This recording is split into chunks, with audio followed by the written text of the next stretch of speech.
Friends, welcome to our you can speak it and concept. आज हम पढ़ने वाले हैं बहुत ही इंपॉर्टेंट टॉपिक। ये जो टॉपिक है फ्रेंड्स, ना केवल कॉम्पिटिटिव एग्जाम के लिए, स्कूल के एग्जाम के लिए, बल्कि ग्रामर सीख रहे हैं तो उसके लिए भी ये इंपॉर्टेंट है। और साथ में यदि आप स्पोकन कर रहे हैं, स्पोकन का क्लास ले रहे हैं, तो भी ये आपको समझना बहुत ही इंपॉर्टेंट है। यदि आपको न्यूज़पेपर रीडिंग नहीं आती है और लेकिन आप न्यूज़पेपर रीडिंग करना चाहते हैं तो आपको सिलेबस समझना बहुत इंपॉर्टेंट है। स्पीकिंग के लिए तो ये बहुत ही इंपॉर्टेंट है। और साथ में सबसे इंपॉर्टेंट थिंग है, इसके द्वारा आप स्पेलिंग को बना सकते हैं। स्पेलिंग कैसे फॉर्मेट करना है, उनको किस प्रकार से हमें लर्न करना है, ये सब चीजें आपको सिलेबस बताने वाला है। तो फ्रेंड्स, आज हम इसी टॉपिक को पढ़ने वाले हैं, समझने वाले हैं। और आपको करना क्या है फ्रेंड्स, आपको ये पूरा वीडियो बहुत ही ध्यान से देखना है। तो फ्रेंड्स, हम स्टार्ट करते हैं। स्टार्ट करने से पहले मेरा एक क्वेश्चन है। यहां पर मैंने कुछ लिखा हुआ है, 1 सिलेबल, 2 सिलेबल, 3 सिलेबल्स, ये क्या होते हैं और इसके साथ में सिलेबल्स का मीन्स क्या होता है, क्योंकि अभी तक हमने जिस तरीके से पढ़ा है केवल हमने रटा हुआ है। सिलेबल्स होते क्या है, 1 2 3 4 सिलेबल्स, ये क्या होते हैं। तो फ्रेंड्स, इन सबको स्टार्ट करने से पहले मेरा एक छोटा सा क्वेश्चन है। यदि आपने सिलेबल्स पढ़ा है, जैसे कि मैं आपको एक स्पेलिंग देती हूं, फोटोग्राफ। अब मेरा क्वेश्चन है, फोटोग्राफ की स्पेलिंग आपने बनाई कैसे है, इसमें कितने सिलेबल्स होते हैं, और यदि फोटोग्राफ की स्पेलिंग बन भी जाती है तो इसका स्ट्रक्चर किस तरीके से आप फाइंड कर सकते हैं। इसी प्रकार से हैंडसम, इसी प्रकार से आप देख सकते हैं मैजेस्टी, ऐसे बहुत सारी स्पेलिंग्स हैं, उन सभी के सिलेबल्स बनते हैं। तो ये सभी सिलेबल्स कैसे बनाने, आज हम यहां पर यही पढ़ने वाले हैं।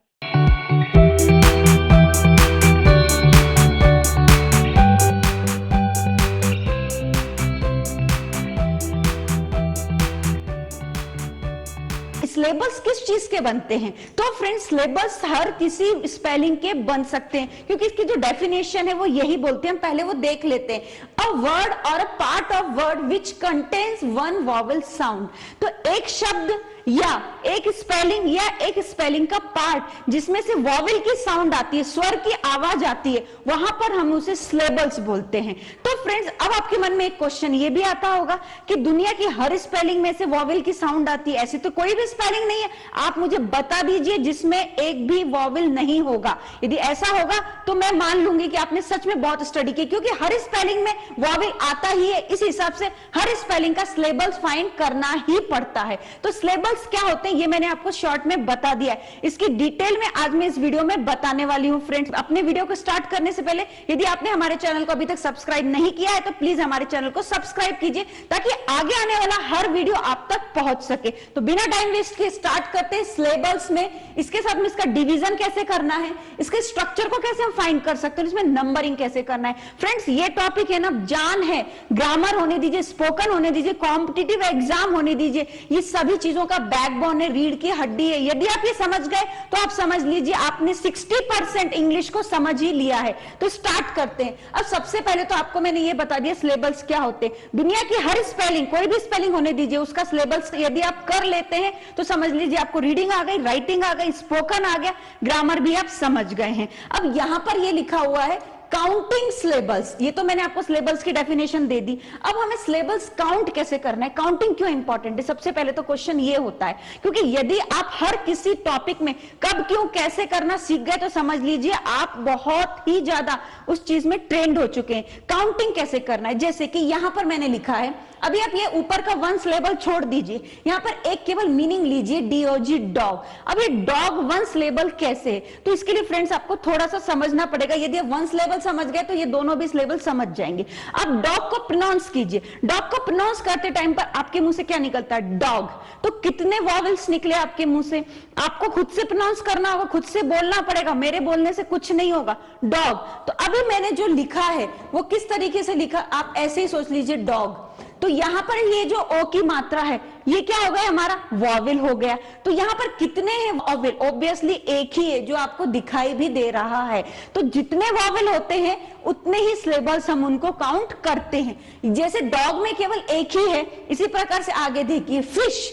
फिश में कितने हैं सिलेबल्स, फिश में भी आप प्रोनाउंस कीजिए, नहीं समझ में आता स्पेलिंग देखिए, ये देखिए एक ही दिख रहा है ना आपको, वॉवेल स्वर कितने दिख रहे हैं, एक ही दिख रहे हैं, तो ये 1 सिलेबल है। फिश में कितने दिख रहे हैं आपको स्वर, तो आप बोलेंगे एक ही दिख रहा है। यदि आपको ये भी समझ में नहीं आता तो आप प्रोनाउंस कीजिए, एक ही बार में बोलेंगे ना फिश, तो आपका जो मीनिंग है वो एक ही बार में निकल गया, तो मतलब वहां पर है 1 सिलेबल्स, टुकड़ों में नहीं निकल रहा है। इसी प्रकार से मैट देखिए, मैट एक ही बार में बोल दिया, तो यहां पर क्या है, एक ही सिलेबल है। नीचे देखिए आप कैट, एक ही बार बार में निकल गया, टाइम नहीं लग रहा है, एक बार में। जब हमने कैसे स्टार्ट की, ट पे खत्म हो गई, तो एक ही सिलेबल है, वन सिलेबल। स्टॉप, स्टॉप में क्या है, वन सिलेबल है। इट मींस वन सिलेबल को आप कैसे पहचान सकते हैं, जब स्पेलिंग एक ही बार में शुरू होते ही खत्म हो जाती है, जहां पे आपको ब्रेक नहीं लेना पड़ता है, तो वहां पर होता है वन सिलेबल। तो ये हो गया वन सिलेबल। अब हम देखते हैं टू सिलेबल वर्ड्स क्या होते हैं। टू सिलेबल्स वर्ड्स ऐसे वर्ड्स होते हैं जहां पर हमें टू टाइम प्रोनाउंसिएट करना पड़ता है। देखिए यहाँ पे रोबोट, आप किस तरीके से बोलेंगे रोबोट, तो यहाँ पर हमारा स्टॉप आ रहा है बीच में, क्योंकि यहाँ पर आ रहा है वॉवेल। यहाँ पर हो गए दो सिलेबल वर्ड, और यहाँ पर एक बार आप देखेंगे यहाँ पे डॉग एक ही बार में बोल दिया, लेकिन यहाँ पर हमें थोड़ा स्टॉप, रोबोट, हम ऐसा नहीं बोलते रोबोट, ऐसे बोल रहे हैं, हम कैसे बोलते हैं रोबोट। तो यहाँ पे बीच में जो स्टॉप आ रहा है ना, इसलिए यहाँ पर है टू सिलेबल वर्ड। इसका कंपैरिजन आप इससे करेंगे तो ये एक बार में निकलता है डॉग, जैसे यहाँ पे निकला रोबोट। अब हम देखते हैं पेरेंट या पेरेंट्स, तो यहाँ पर कितने सिलेबल्स हैं। तो फ्रेंड्स इसके लिए आपको या तो स्पेलिंग को देखना होगा, स्पेलिंग मालूम होनी चाहिए। यदि स्पेलिंग मालूम नहीं है तो आप बोलने की कोशिश कीजिए पेरेंट या पेरेंट्स। तो यहाँ पे कितने बार आप रुक रहे हैं, पे के बाद में जो रेंट बोलने से पहले आप फिर से स्टॉप हो गए, तो यहाँ पर हो गया टू सिलेबल। नेक्स्ट देखिए आप मंडे, अब मंडे को आपने कैसे बोला, मंडे, आपने दो बार बोला, तो यहाँ पर इससे आप कंपैरिजन करते जाइए। जैसे मैट आपने एक ही बार में बोल दिया था, लेकिन मंडे बोलने के लिए आपको दो बार बोलना पड़ा। एक ये सिलेबल है, एक ये सिलेबल है, तो यहाँ पर कितने सिलेबल हो गए, टू हो गए। इसी प्रकार से पिकनिक, पिकनिक, पिकनिक, दो बार बोलना पड़ रहा है। एक बार बोलने के बाद में पॉज होता है, फिर दूसरा शब्द स्टार्ट होता है, तो यहां पर भी टू सिलेबल है। इसी प्रकार से रॉकेट, रॉकेट, रॉकेट, कितने बार आपने बोल रहे हैं, टू टाइम बोल रहे हैं, तो यहां पर कितने हैं, टू सिलेबल है। तो फ्रेंड्स आपने देखा वन सिलेबल में आप एक साथ स्पेलिंग बोल देते हैं, टू सिलेबल में आपका टू टाइम गैप होता है। अब हम देखते हैं थ्री सिलेबल वर्ड्स क्या होते हैं। थ्री सिलेबल वर्ड्स की भी डेफिनेशन सेम है। जब आपको तीन बार प्रोनाउंसिएट करना पड़ता है तो वो होते हैं थ्री सिलेबल वर्ड्स। देखिए कैसे, रेडियो, अब यहां पर कैसे हो रहा है, यहां पर देखिए रे डी, ये डी और ओ, रेडियो। हम ऐसे तो नहीं बोलते रेडियो, हम कैसे बोलते हैं, रेडियो। इसी तरीके से बोलते हैं ना, रे के बाद में थोड़ा सा रुकते हैं, डी के बाद में रुकते हैं, फिर ओ का प्रोनाउंसिएट करते हैं। इसी प्रकार से देखिए लाइब्रेरी। अब आपको ये लग रहा होगा, यहां पर आप मुझे बताइए कि यहां पर केवल आपको दो ही सिलेबल दिख रहे हैं, लेकिन ये थ्री सिलेबल में कैसे आया। तो फ्रेंड्स ये बहुत ही इंपॉर्टेंट थिंग है, आप इसको बोलने के साथ में स्ट्रेस देके बोलने की कोशिश कीजिए। देखिए लाइब्रेरी या री, तो यहां पर आप जो देख रहे हैं ना फ्रेंड, हर सिलेबल्स आपके सामने क्लियर हो ये पॉसिबल नहीं है। इसके लिए आपको प्रैक्टिस करनी पड़ेगी, बोलने का आपको खुद से ही कोशिश करनी पड़ेगी। तो यहां पर जो है, यहां पे जो आया है डबल टाइम प्रोनाउंसिएट होता है, इसलिए ये लाइब्रेरी दिख टू रहा है, लेकिन ये है कितना, ये है थ्री सिलेबल वर्ड्स है। जो ये थ्री सिलेबल वर्ड है, जो मैं आपको आगे क्लियर करने वाली हूं जब मैं एग्जांपल दूंगी आपको। अब आप यहां पे देखिए पजामाज, पजामाज में तो क्लियरली आपको शो हो रहा है पजामाज। तो फ्रेंड्स आपको क्या समझ में आ रहा है कि हर सिलेबल आपके सामने शो हो जाएगा, इसके लिए आपको बोलने पर स्ट्रेस देना होगा। नेक्स्ट आप देखिए बनानास, यहां पर भी आपको क्लियर हो रहा है बनानास, कितने सिलेबल है, थ्री सिलेबल। नेक्स्ट देखिए साइंटिफिक, यहां पर कितने सिलेबल्स आपके सामने आ रहे हैं, यहां पर आपके सामने फोर सिलेबल्स आ रहे हैं, लेकिन यहां पे लिखा है थ्री सिलेबल्स। कितने सिलेबल्स आए आपके सामने, यहां पर फोर आए। तो किस तरीके से ये सिलेबल्स फॉर्म हो रहे हैं, ये हम आपको आगे एग्जांपल में बताने वाले हैं। तो आपको पहले ये क्लियर होना चाहिए कि सिलेबल्स क्या होते हैं। अब हम देखते हैं इसका एग्जांपल, के एग्जांपल से किस प्रकार से बन सकते हैं। तो यहाँ पे मैंने कुछ वर्ड्स दिए हुए हैं, यहाँ पे लिखा है डिवीजन, जो कि मैंने अपने हेडिंग में बताया था। फिर स्ट्रक्चर कैसे फाइंड करना है, फिर इनको नंबरिंग कैसे करना है, ये बहुत इंपॉर्टेंट होता है। तो देखिए यहाँ पर मैंने सबसे पहले लिखा है डेवलप। तो डेवलप क्या है, डेवलप को हम डिवीजन कैसे करना है, इसको हमें है ना कटिंग कैसे करनी है, पोस्टमार्टम कैसे करना है। देखिए डेवलप, आप बोलने पे प्रेशर दीजिए, हर वॉवेल के बाद में आपको स्टॉप लेना पड़ता है, ये आपको ध्यान। यदि आपको बोलने में भी समझ में नहीं आ रहा ना, तो मैं आपको एक छोटी सी ट्रिक देती हूँ। वॉवेल आया वहां पे रुक जाइए, आगे का वॉवेल आया वहां रुक जाइए, आगे का वॉवेल आया वहां रुक जाइए। अब हम देखते हैं एग्जांपल्स कैसे समझ सकते हैं। यहाँ पे लिखा है डेवलप, अब आपको ये समझ में नहीं आ रहा यहाँ पे ये थ्री का है कि टू सिलेबल है कि थ्री सिलेबल है या वन सिलेबल है। तो इसके लिए आप तो यदि बोलने में आपको प्रॉब्लम आ रही है, बोलने से समझ में नहीं आ रहा, तो आपको हर वॉवेल के बाद में स्टॉप लेना है। स्टॉप लेने से आपको क्लियर हो जाएगा। देखिए डेवलप, डेवलप। तो यहाँ पर आपने 3 टाइम आपने स्टॉप लिया, तो कितने सिलेबल्स हो जाएंगे, यहाँ पर कितनी नंबरिंग होगी, 3 होगी। अब इसको स्ट्रक्चर कैसे फाइंड करना है, जो कॉन्सोनेंट होंगे उनको आप सी बोलिए, और जो वॉवेल्स होंगे उनको आप वी बोलिए। तो सेम इसी प्रकार से लिखना है, डी क्या है, कॉन्सोनेंट है, ई क्या है, वॉवेल है। इसी प्रकार से वी क्या है, कॉन्सोनेंट है, ई क्या है, आपका वॉवेल है, और एल क्या है, एल भी आपका कॉन्सोनेंट है, ओ क्या है, आपका वॉवेल है, पी क्या है, कॉन्सोनेंट है। तो जो चीज यहां पर लिखी है इसी तरीके से मैंने इसको यहां पर पे लिख दिया है। अब आपको काउंटिंग करनी है, काउंटिंग करने के लिए आपको डिवीजन बिल्कुल सही आना चाहिए। यहाँ पे कितने हो गए, 1 2 3, तो यहाँ पर ये 3 हो गए हैं। क्लियर हुआ। अब हम देखते हैं येलो। अब इसका किस प्रकार से करना है, देखिए मैंने आपको बताया था एकदम से इजी टेक्निक, नहीं समझ में आती तो वॉवेल के बाद में रुक जाइए। Yellow, yellow. अब कितने हो गए यहाँ पर, आप पहले मुझे बताइए। येलो, ये देखिए एकदम इजी हो गया, 2 ही हुए ना, यहाँ पर 2 नंबर हुए। ई के बाद में रुक गए, ओ के बाद में हम रुक गए। अब यहाँ पर देखिए इसको हमें स्ट्रक्चर बनाना बहुत ही इजी होता है। सबसे इंपॉर्टेंट थिंग होती है डिवीजन कैसे करना है हमें। वाई क्या है, वाई कॉन्सोनेंट है, ई क्या है, वॉवेल है। इसी प्रकार से डबल एल क्या है, तो यहाँ पर आपको 2 टाइम लिखना पड़ेगा, कॉन्सोनेंट कॉन्सोनेंट। ओ क्या है, वॉवेल है, और डब्ल्यू क्या है आपका, डब्ल्यू भी आपका कॉन्सोनेंट है। हो गया समझ में, क्लियर हो गया। तो यहाँ पे कितने टाइम हो गया, 3 टाइम किया आपने, राइट। अब हम देखते हैं ब्यूटीफुल को किस प्रकार से हमें डिवीजन करना है। डिवीजन सबसे इंपॉर्टेंट होता है। तो सबसे पहले तो आप देखिए, आप बोलने की कोशिश की, ब्यूटीफुल।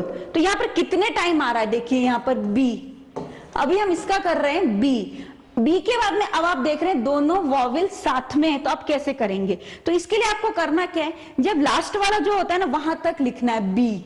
यहां तक हो गया बी, यूटी। अब यहां पर लिखिए यूटी, ओके। फुल लिख दीजिए, फुल। कितने हो गए इसके, 3 पार्ट हुए, बी यूटी फुल। हम ऐसे बोलते हैं ना, बी यूटी फुल। और सबसे इजी टेक्निक है, आप वॉवेल के बाद में स्टॉप ले लीजिए। तो यहां पर आप इसको स्ट्रक्चर बना लीजिए। स्ट्रक्चर क्या बनेगा, बी क्या है, कॉन्सोनेंट, सी वी, ये क्या है, फिर से वी है, इसको क्या करना है, सी। ये क्या हो गया, हम हमारा कॉन्सोनेंट। टी क्या है, कॉन्सोनेंट है। आई क्या है, वॉवेल है।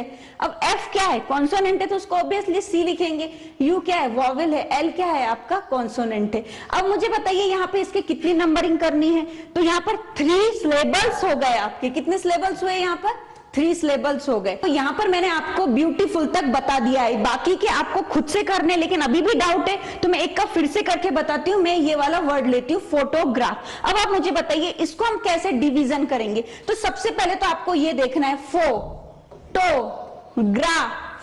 कितने हो गए इसके, आप बोलने की कोशिश करेंगे तो सेम वैसे ही बोला जाएगा। यहाँ पे 4 नंबरिंग हो रही है, फोटोग्राफ।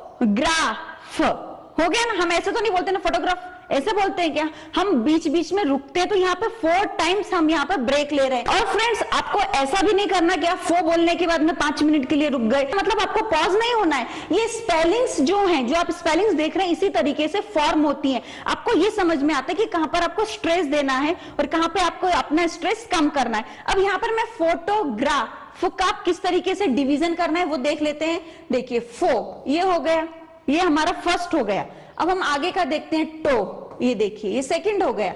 अब देखिए ग्रा, ये देखिए अब हो गया फ, फोटोग्राफ। यदि आप इस तरीके से लिखते हैं तो आपको लर्न करना भी बहुत इजी हो जाता है, उसकी रीडिंग भी बहुत अच्छे से समझ में आ जाती है। यदि मैंने स्पेलिंग यदि इसी तरीके से लिखी होती तो आपको 2-4 मिनट लग ही जाते फो बनाने में। पहले तो पी को प्रोनाउंसिएट करते, कैसे करते, प हो, इस तरीके से करते ना। इसीलिए ये जो टाइप है ये आपके रीडिंग में आपको बहुत हेल्प कर सकता है, स्पोकन में हेल्प कर सकता है, न्यूज़पेपर रीडिंग में तो ये मील का पत्थर साबित हो सकता है, सिलेबस यदि आप समझ लिए हो। इसके साथ में यदि आपको स्पेलिंग्स नहीं आते हैं, ना लिखना आता है, ना बनाना आता है, तो ये उसके लिए बहुत ही इंपॉर्टेंट रोल प्ले कर सकते हैं। और एक इंपॉर्टेंट थिंग जो मैं आपसे बोलना चाहती हूँ, यहाँ तो मैंने कुछ ही एग्जांपल्स दिए हैं और कुछ ही सिलेबस आपके साथ में डिस्कस किए हैं। एक्चुअली हमारे ग्रामर के कोर्स में वहां पर हमने मोर देन 10 to 20 सिलेबस आपके सामने प्रेजेंट किए हैं। हर सिलेबस की स्पेलिंग कैसे बननी है, उसमें कॉन्सोनेंट वॉवेल किस प्रकार से डिफाइन करना है, वो भी आपको बहुत ही डिटेल में बताया गया है।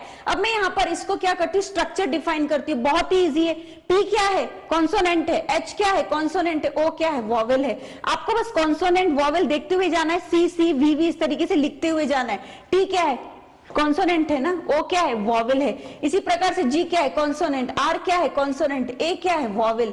पीएच क्या है, पीएच के लिए आपको एक और चीज ध्यान रखनी, पीएच के लिए आप अलग अलग नहीं लिखेंगे क्योंकि फोटोग्राफ हो रहा है आपका, तो यहां पर केवल आप एक ही कॉन्सोनेंट लिखेंगे, राइट। अब आपके सामने एक दूसरा क्वेश्चन आ गया होगा, यदि यहां पर पीएच के लिए सी लिखा है तो यहां पर पीएच के लिए सीसी क्यों लिखा है, क्वेश्चन आया ना मन में। तो इसका रीजन क्या है फ्रेंड, क्योंकि यहां पर फो है, फ नहीं है, यहां पर फो के ऊपर मात्रा लगाई हुई है और यहां पर ये सिंगल प्रोनाउंसिएट हुआ है, तो ये भी आपको ध्यान रखना पड़ेगा। सिलेबस इतने भी इजी नहीं है जितने आपको दिखाई देते हैं, सिलेबस के पीछे पूरा का पूरा इंग्लिश का ग्रामर है, स्पोकन का ग्रामर है। तो आपको यहां पर मैं क्लियर करती हूं, क्योंकि यहां पर सीसी भी क्यों किया, क्योंकि ये सिंगल नहीं आया था, यदि सिंगल आता, सिंगल प्रोनाउंसिएट करता तो यहां पर केवल हम सी लिख देते, ठीक है। लेकिन यहां पर मात्रा के साथ में आया है तो हमें उसको एक अलग से उसकी वैल्यू देनी पड़ेगी। तो हर एक सिलेबस के कुछ रूल्स हैं, कुछ रेगुलेशंस हैं, ये केवल मैंने आपके आइडियाज के लिए बताया।